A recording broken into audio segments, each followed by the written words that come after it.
Tuhan, kami mengucap syukur kalau pada malam hari ini kami boleh ada sebagaimana adanya kami Tuhan malam ini. Bukan karena kekuatan kami, bukan karena apa yang kami miliki Tuhan, tapi kami sadar semua hanya karena Tuhan saja. Tuhanlah yang menyediakan segala yang kami butuhkan. Apa saja yang kami perlukan Tuhan telah ciptakan untuk kami. Bahkan kami percaya kami tidak mengalami malapetaka bukan karena kekuatan kami, tapi semata-mata hanya karena perlindungan-Mu ya Tuhan. Hati kami bersyukur Tuhan, sebab kami sadar kalau Tuhan menyediakan semuanya itu karena Tuhan sayang sama kami. Karena Tuhan mengasihi kami, maka Tuhan ciptakan kami sehingga kami ada selama di dunia ini bukan karena apa yang bisa kami kerjakan, tetapi karena Tuhan saja. Malam ini Tuhan, kami rindu untuk mendengarkan Engkau berbicara bagi kami. Kiranya Engkau mengurapi kami dengan Roh Kudus-Mu Tuhan, supaya kami boleh mengerti apa yang menjadi maksud-Mu, supaya kami ada di dunia ini karena Tuhan punya rencana untuk setiap kami. Ajar kami Tuhan melalui Roh Kudus-Mu, supaya kami boleh semakin menikmati segala berkat-berkat Tuhan yang Tuhan telah sediakan dalam hidup kami. Terima kasih Tuhan Yesus. Ini doa kami di dalam nama Tuhan Yesus. Mari semua kita yang siap diberkati Tuhan, bersama-sama kita katakan amin. Kita berikan tepuk tangan buat Tuhan. Haleluya. Shalom Bapak Ibu dikasih Tuhan. Apa kabarnya malam hari ini? Amin. Nah, malam ini kita mau sama-sama renungkan firman Tuhan, supaya kita bisa mengalami mujizat dan terobosan dalam kehidupan kita setiap hari. Karena saya percaya semua orang perlu mujizat. Gak ada dari kita yang gak perlu mujizat. Kenapa? Karena semua orang pasti punya masalah. Ya, lihat kiri kanan, katakan Tuhan Yesus mau mengerjakan mujizat dalam hidupmu. Ya, amin, amin, amin. Saya buka dari Daniel pasal 6. Daniel pasal yang ke-6 ayat yang ke-18 sampai dengan ayat yang ke-28 saya akan bacakan buat kita. Daniel pasal 6. Lalu pergilah raja ke istananya dan berpuasalah ia semalam-malaman itu. Ia tidak menyuruh datang penghibur-penghibur dan ia tidak dapat tidur.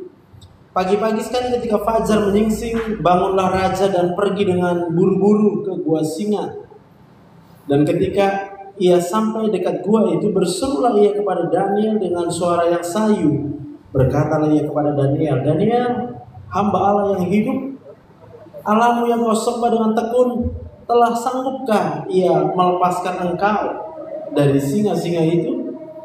Lalu kata Daniel kepada raja, ya raja, kekallah hidupmu.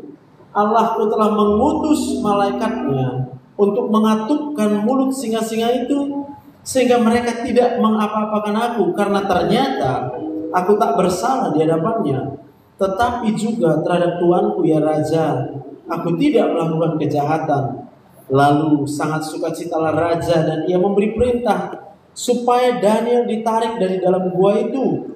Maka ditariklah Daniel dari dalam gua itu dan tidak terdapat luka apa-apa padanya, karena ia percaya kepada Allahnya.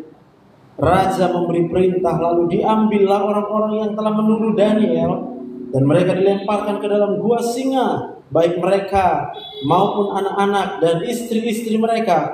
Belum lagi mereka sampai ke dasar gua itu, singa-singa itu telah menerkam mereka, bahkan meremukkan tulang-tulang mereka.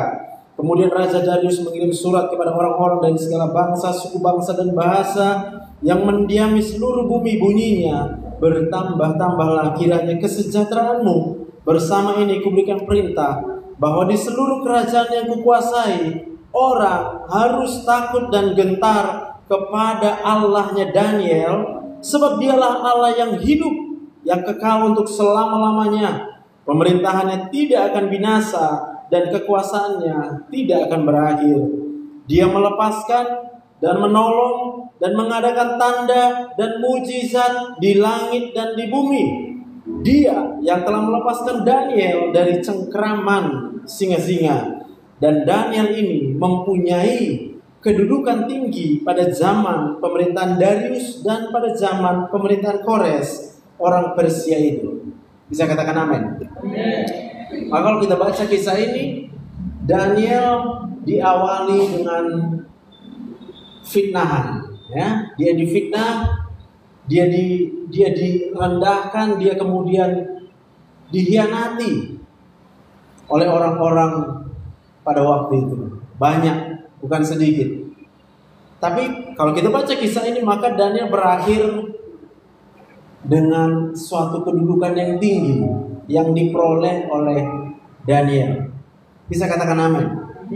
Dari sini kita belajar bahwa ketika kita merasa hidup kita direndahkan orang, ketika kita merasa bahwa orang-orang tidak menghargai kita, bahkan ketika kita merasakan bahwa ada banyak orang yang ingin menjatuhkan kita, maka percayalah, sama seperti kisah Daniel, orang-orang yang sedang direndahkan oleh manusia, orang-orang yang sedang difitnah oleh manusia, maka Tuhan sendiri yang akan mengangkat orang tersebut. Katakan amin.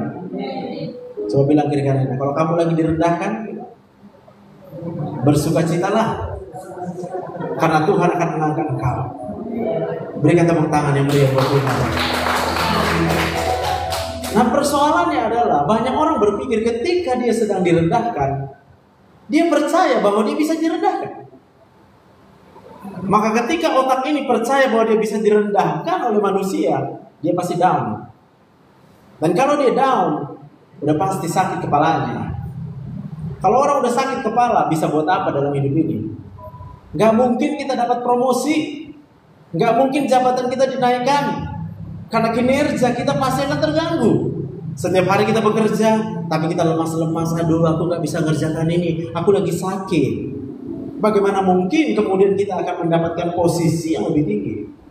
Tapi kalau orang yang percaya bahwa ketika ada manusia yang berusaha merendahkan dia dan menarik dia jatuh, dia percaya bahwa satu tangan Tuhan yang akan menarik dia tinggi. Tidak ada orang bisa turunkan dia. Katakan amin.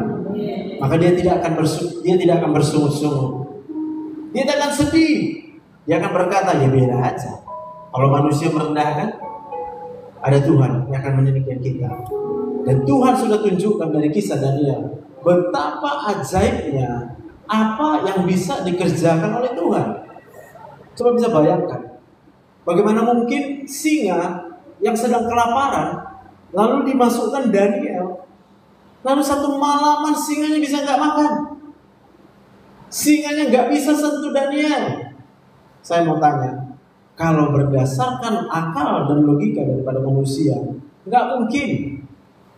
Tapi ingatlah, kalau kita bisa hidup sampai dengan hari ini, itu hanya karena Tuhan. Maka Daniel di dalam pikiran, ya sudah, kalau aku dilempar ke gua singa, ya dilemparlah situ. Daniel di dalam gua singa juga paling tetap berdoa aja, Tuhan, aku percaya. Kalau memang harus singa ini yang memakan saya, ya udah, biarin aja. Tapi Daniel percaya, kalau dia hidup, maka Tuhan memberikan dia hidup untuk selama-lamanya. Tuhan gak pernah mengambil nyawa. Saya pelajari dalam ilmu kedokteran bahwa ketika Tuhan menciptakan manusia, maka Tuhan ciptakan kita untuk hidup. Dan saya mau katakan hidupnya untuk selama-lamanya. Berapa banyak yang percaya kalau kita hidup untuk selama-lamanya? Boleh angkat tangan. Kalau yang ragu-ragu pasti dia takut mati. Kalau yang ragu-ragu pasti dia akan stres menghadapi hidup ini. Saya mau kasih tahu aja, manusia diciptakan Tuhan hari ke-6, hari terakhir daripada penciptaan. Kenapa harus hari terakhir? Karena Tuhan tahu manusia nggak bisa buat apa-apa. Manusia nggak bisa menciptakan apapun, segala sesuatu yang dia butuhkan untuk dia hidup. Tubuh manusia sangat membutuhkan oksigen. Saya mau tanya, ada manusia yang bisa ciptakan oksigen? Nggak ada. Maka Tuhan yang kemudian bertanggung jawab. Katakan Tuhan bertanggung jawab. Nah, siapa masih hidup? Angkat tangan. Hidup? Sekarang kita tahu bahwa Tuhan bertanggung jawab atas hidup kita. Maka kita bisa hidup sama. Tepuk tangan yang meriah buat Tuhan. Daniel percaya segala sesuatu yang ada di alam semesta ini bisa ada karena Tuhan. Dia nggak takut dengan manusia manapun, sebab dia tahu bahwa semua manusia itu bisa hidup hanya karena Tuhan. Tuhan memegang kendali atas segala sesuatu. Bahkan Daniel ingat, lah ini mah singa ciptaan Tuhan. Siapa yang percaya kalau singa diciptakan Tuhan? Katakan. Siapa yang percaya kalau dia diciptakan Tuhan? Katakan. Siapa yang percaya kalau singa diciptakan Tuhan hari ke-5 dan kita hari ke-6? Katakan. Ya kan singa hari ke-5, hewan kan hari ke-5. Amin. Maka kalau kita tahu bahwa singa pun diciptakan Tuhan di hari yang ke-5, supaya apa? Tuhan berkata kepada Adam dan Hawa pada waktu itu, kamu kuasai. Katakan amin. Maka Daud gak punya rasa takut sama singa. Dia tetap tenang. Saya bisa bayangkan kalau kita masuk ke gua singa, kita udah panik duluan. Ketika orang panik, maka dia akan melakukan tindakan-tindakan yang melindungi dirinya, self defense, atau dia lawan. Singa kalau dipancing, ya dia pikir, oh ini lawan gua nih. Dan Daniel pasti dimakan singa. Tapi karena Daniel dicatat di sini, dia percaya kepada Allahnya, dia percaya kepada Allahnya, dia percaya kepada Allahnya, maka dia sadar bahwa Allah itu yang menciptakan singa. Dia diciptakan hari ke-6, dia lebih tinggi derajatnya daripada singa. Maka dia tetap tenang. Dia tahu bahwa Allah yang dia sembah, bagi Tuhan tidak ada yang. Daniel percaya, biarin aja lah. Kalau orang menjelekkan saya, biarin aja lah. Berapa banyak kita percaya ketika orang menjelekkan kita, bukan kita yang dijelekkan dulu, dia sedang menjelekkan pencipta kita. Karena kita tahu kalau kita ada di dunia ini, kalau kita hidup di dunia ini, itu karena Allah yang menentukan keberadaan kita. Siapa yang ingat tanggal lahirnya? Angkat tangan. Ingat ya. Siapa yang tahu siapa yang menentukan tanggal lahirnya? Siapa? Hah? Dokter kandungan? Mana bisa dokter kandungan menentukan tanggal lahir? Amin. Dokter kandungan cuma bisa nilai. Oh iya, paru-parunya udah ada, jantungnya udah ada. Saya perkirakan ya, bisa lahir tanggal sekian. Bukan dia yang menentukan tanggalnya, Pak. Tuhanlah yang menentukan tanggal lahir kita, karena Tuhanlah yang menciptakan kita. Sejak dari dalam kandungan ibu kita, kita belum bisa berpikir, kita belum bisa buat apa-apa. Tuhan yang ciptakan kita. Berikan tepuk tangan yang meriah buat Tuhan. Amin. Berapa banyak yang percaya bagi Tuhan tidak ada yang mustahil. Amin. Mulai dari bagi Tuhan tak ada yang mustahil. Bagi Tuhan tak ada yang tak mungkin. Mujizatnya disediakan bagiku, ku diangkat dan dipulihkannya. Bagi Tuhan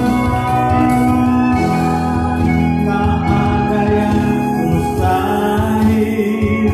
Bagi Tuhan tak ada yang tak mungkin. Mujizatnya disediakan bagiku, ku diangkat dan dipulihkannya. Boleh katakan amin?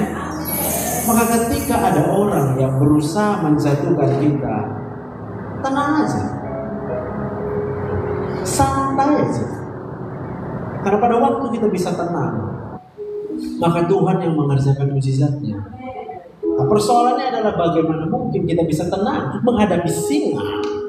Bagaimana mungkin kita bisa tenang menghadapi ratusan orang, bahkan mungkin ada begitu banyak orang yang berusaha menjatuhkanmu. Maka saya mau katakan, hanya ada satu cara supaya kita bisa tetap tenang. percayalah kepada Allah. Letakkanlah Allah itu di dalam pikiran kita. Letakkanlah di dalam pikiran kita bahwa bagi Allah tidak ada yang mustahil.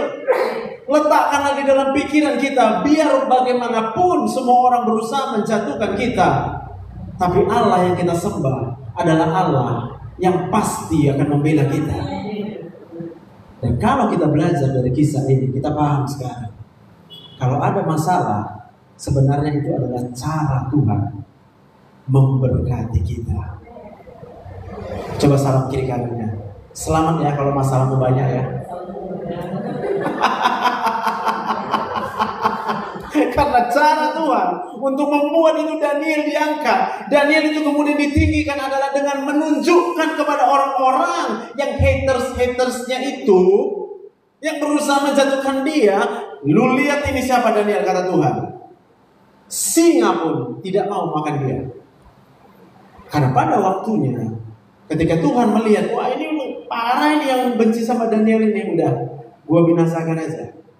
Maka tuh Raja Darius kemudian memerintahkan semua orang yang menyuruh supaya Daniel masuk ke gua singa, itu dimasukkan ke dalam gua singa. Langsung diterkam, nggak nunggu satu malam. Bisa katakan amin? Kuncinya adalah pada waktu kita percaya kepada Tuhan, kita tidak perlu berharap sama manusia. Karena kita tahu untuk apa kita berharap sama manusia. Karena kita sama-sama hidup karena Tuhan. Kita hanya perlu berharap sama Tuhan. Maka pada waktu kita berharap sama Tuhan, kita gak kecewa. Mana tahu ada di antara kita malam hari ini, kau menyimpan kekecewaan. Kau berkata sama temanmu, aku udah susah kok kamu gak tolong aku. Kau gak lihat ada banyak orang menjatuhkanku. Minimal kau dengarlah kalau aku cerita. Ya, Bu, jangan ibu berharap suami jadi tempat cerita curhat, cerita sedih, Bu. Karena tanpa kita sadari, waktu kita cerita yang sedih sama suami, suami ikut sakit kepalanya. Maka kemudian suami malas pulang ke rumah, malas cerita sama kita. Dia bukan cuek, dia lebih memilih untuk apa? Cari aman. Karena kalau ibu cerita sama dia, semua cerita sedih, Bu, masuk ke otaknya nanti, Bu. Pada waktu masuk ke otaknya cerita sedih, dia jadi stres. Kalau dia jadi stres, maka dia jadi suami yang bisa kasar, bisa melakukan hal-hal yang mungkin tidak pernah diinginkan. Maka kalau ada suami kita sepertinya malas dengar kita cerita, saya mau katakan, ganti ceritanya, Bu, supaya dia mau dengerin cerita kita. Waktu dia pulang, ibu langsung sediakan kopi atau apa yang dia suka, lalu kasih tahu sama suaminya, Pak, apa yang kau rasakan hari ini? Banyakkah bebanmu? Pada waktu kita bertanya itu sama suami, apa yang terjadi? Suami akan merasa nyaman, lalu dia betah lama-lama duduk berdua dengan kita. Kalau suami udah betah lama-lama duduk berdua dengan kita, bukankah kita akan merasa bahagia? Tepuk tangan yang meriah buat Tuhan. Amin. Nah, bagaimana kita bisa tenang menghadapi persoalan? Ingatlah, kalau yang menginginkan kita hidup itu adalah Tuhan. Pada waktu Tuhan menciptakan kita, terlebih dahulu Tuhan ciptakan segala sesuatu yang kita butuhkan. Maka kita diciptakannya di hari yang ke-6. Tapi percayalah, ketika Tuhan menciptakan kita, Dia ciptakan kita untuk sampai hidup selama-lamanya di sorga. Karena Tuhan mau memenuhkan orang-orang percaya di sorga. Katakan amin. Maka Tuhan kasih jaminan, kamu gak usah khawatir akan sorga. Aku berikan anakku yang tunggal, Tuhan Yesus. Untuk apa? Ketika Dia disalibkan, maka segala kutuk yang harusnya kita tanggung, segala upah atas dosa yang seharusnya kita yang tanggung, itu ditanggungkan di salib itu. Supaya apa? Kita bukan hanya hidup dicukupkan selama di dunia, bahkan sampai selama-lamanya. Darah Yesus itu yang menebus kita, sehingga kita ada di sorga nanti bersama-sama selama-lamanya. Amin. Bilang kiri kanannya, gak apa-apa menderita sebentar di dunia, bilang. Iya kan? Di sorga selama-lamanya kita bersuka cita. Amin. Bagi Tuhan tidak ada yang mustahil. Manusia mungkin berpikir, bagaimana cara saya masuk sorga? Tapi Tuhan kemudian memberikan penebusan buat setiap kita. Tapi saya berdoa, percayalah, kalaupun kita merasanya, tapi janganlah terus-terus menderita hari ini. Buat keputusan. Buatlah keputusan bahwa kita mau percaya 100% hanya kepada Allah. Karena apa? Dia layak dipercaya. Bukankah kalau kita bisa hidup sampai dengan hari ini, karena Allah yang kemudian memberikan kehidupan sama kita? Saya melihat begitu banyak berita-berita, ada malapetaka, ada bencana alam, ada banyak hal yang terjadi selama di dunia ini yang bisa merenggut nyawa kita. Sekarang saya mau tanya, kalau kita hidup sampai dengan hari ini, karena siapa? Siapa yang percaya kalau kita hidup karena Tuhan Yesus melindungi kita? Dari mulai dulu, sekarang, sampai selama-lamanya. Kita berikan tepuk tangan yang meriah buat Tuhan. Bagi Tuhan tak ada yang mustahil. Bagi Tuhan tak ada yang tak mungkin. Mujizatnya disediakan bagiku, ku diangkat dan dipulihkannya. Terakhir saya tutup bagian ini. Bagaimana kita bisa mengalami mujizat itu dalam hidup kita? Maka kalau kita baca dari kisah Daniel ini, Daniel sangat tenang. Daniel gak marah sama siapapun. Daniel gak kecewa sama siapapun. Daniel gak berpikir matilah aku nih. Enggak. Daniel gak berpikir mati aku kalau masuk ke gua singa. Seringkali ketika kita mengalami persoalan, kita berkata, aduh ini jalan buntu. Lalu karena kita berpikir itu adalah jalan buntu, apa yang terjadi? Kita gampang marah, kita gampang sedih, kita gampang takut. Dikit-dikit yang kita pikirkan hal yang negatif, dikit-dikit yang kita pikirkan kemungkinan terburuk. Saya mau katakan, kita hanya memikirkan kemungkinan terburuk karena lupa bahwa bagi Tuhan, ketika Daniel hidup di masa itu, Daniel sudah mendengar segala mujizat yang sudah dikerjakan Allah. Bagaimana mungkin satu bangsa yang besar ketika dikejar oleh bangsa Mesir, bangsa Mesir membawa seluruh perlengkapan perang, mengejar bangsa ini yang gak pernah belajar perang, kurang gizi, gak punya kekuatan apa-apa untuk melawan tentara Mesir. Bahkan mereka harus bertemu dengan laut, sehingga mereka gak bisa pergi kemana-mana. Dan apa yang terjadi? Pada waktu bangsa itu bersungut-sungut, bangsa itu cuma bilang, Musa, gara-gara kaulah kami mati. Tapi Musa sadar, ya udahlah, kalau bangsa ini kan bangsa tegar tengkuk, ya kan? Syukur adamu Musa. Musa gak marah melihat bangsa itu. Musa gak kecewa lihat bangsa itu. Musa cuma berpikir, ya wajar lah, namanya juga udah terlalu lama hidup dalam penderitaan. Udah pasti kalau orang udah terlalu lama hidup dalam penderitaan, pikirannya itu pasti negatif aja. Tapi kemudian Musa itu sudah diproses oleh Tuhan 40 tahun lamanya. Musa itu harus diasingkan di padang gurun sendirian. Dia harus melarikan diri, tapi pada waktu itu Allah membentuk dia. Allah membuktikan kepada Musa, Musa, kamu lihat, 40 tahun kamu diasingkan, kamu akan selamat. Bagaimana mungkin seorang manusia hidup sendiri selama masa pengasingan di padang gurun, kalau bukan karena Tuhan? Maka Musa percaya dengan segenap hatinya. Ketika dia melihat jalan buntu, Musa gak pergi kemana-mana. Musa cuma pergi sama Tuhan.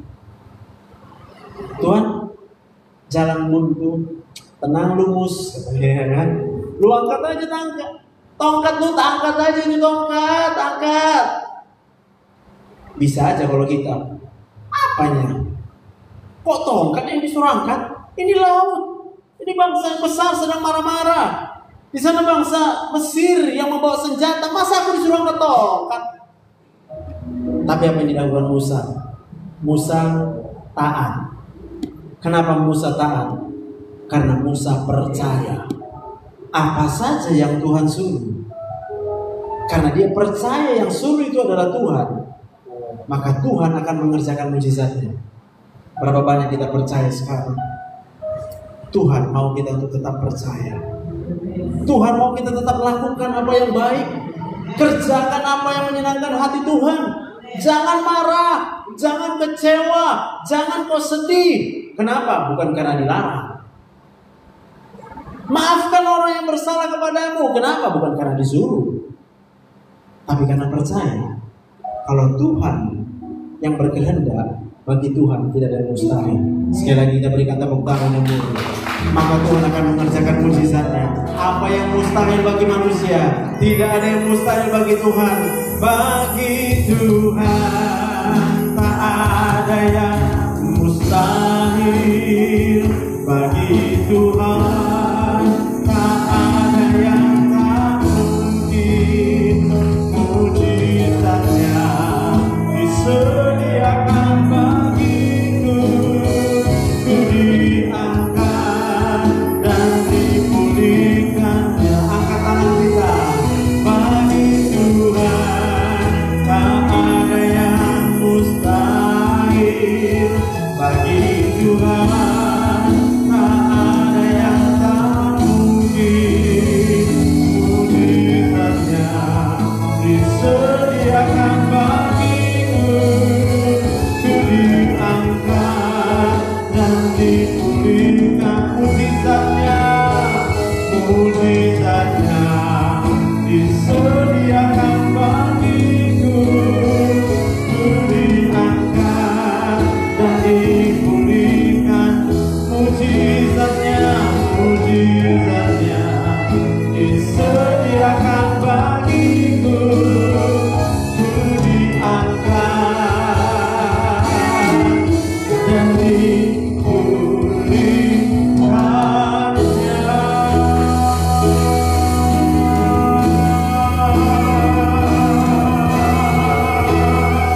Haleluya, haleluya.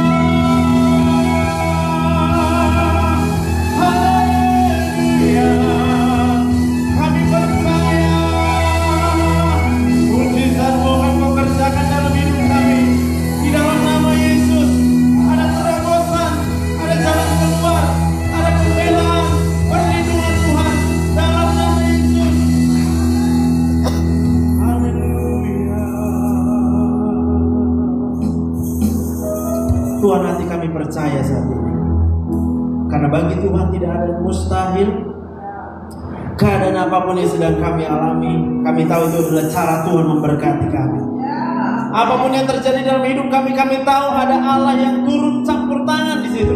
Ada rencana Allah yang indah di situ. Hari ini kami tidak akan sedih lagi. Kami tidak akan kecewa. Kami tidak akan memendam kemarahan. Kami tidak akan menahan rasa sedih kami. Karena kami tahu selama-lamanya Kau tetap Allah. Allah yang layak kami percaya. Allah yang layak kami sembah. Allah yang melepaskan kami. Allah yang menolong kami. Allah yang membela kami. Allah yang mengangkat kami. Allah yang kalau Tuhan sudah angkat kami, tidak ada manusia bisa turunkan kami. Di dalam nama Tuhan Yesus kami percaya Tuhan, ada mujizat demi mujizat yang akan kami alami di sepanjang kehidupan kami. Sepanjang kami tetap percaya hanya kepada Allah saja. Terima kasih Bapa yang baik. Terima kasih Tuhan Yesus. Pada malam hari ini Tuhan, kami bahkan percaya kalau kami bisa duduk di tempat ini, kami bisa dengar firman Tuhan, kami bisa bernyanyi.